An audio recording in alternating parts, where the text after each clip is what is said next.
What skills do you feel high school students should focus on to prepare themselves for success in college?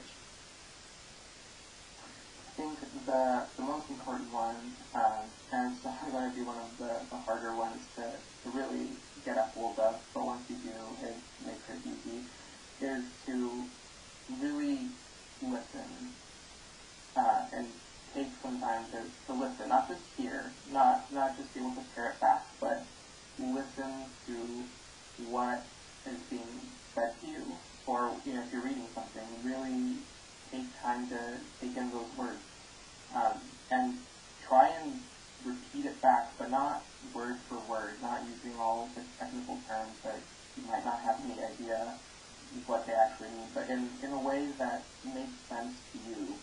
Try and be able to learn how to relate things back to you in a way that makes sense, and then teach that to other people.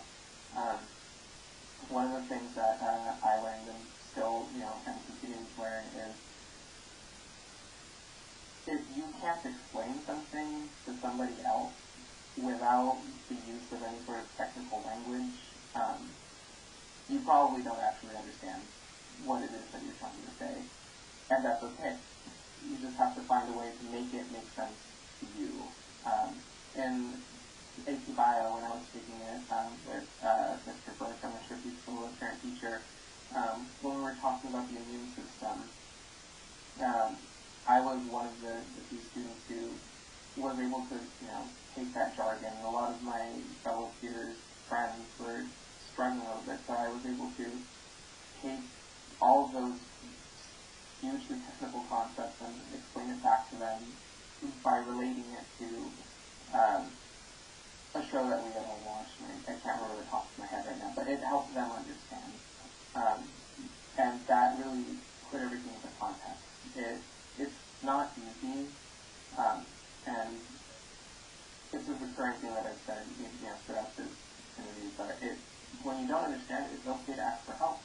And if it's still not clear to you, it's okay to tell the person that's teaching you, hey, can you explain that way? Because sometimes it's just a little click that you need. Sometimes teachers forget that they learned this years ago and they had to keep teaching it, so it comes natural to them.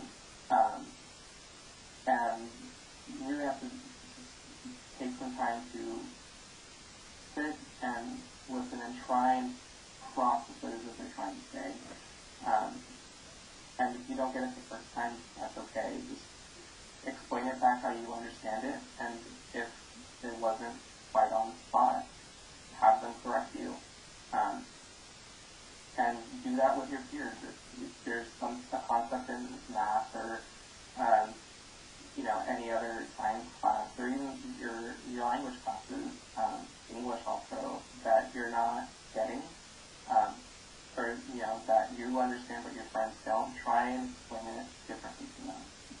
It's not an easy skill to learn, but once you do, it makes things so much easier for really understanding everything, and it helps you contextualize everything. It helps you make sense of what the person is trying to tell you.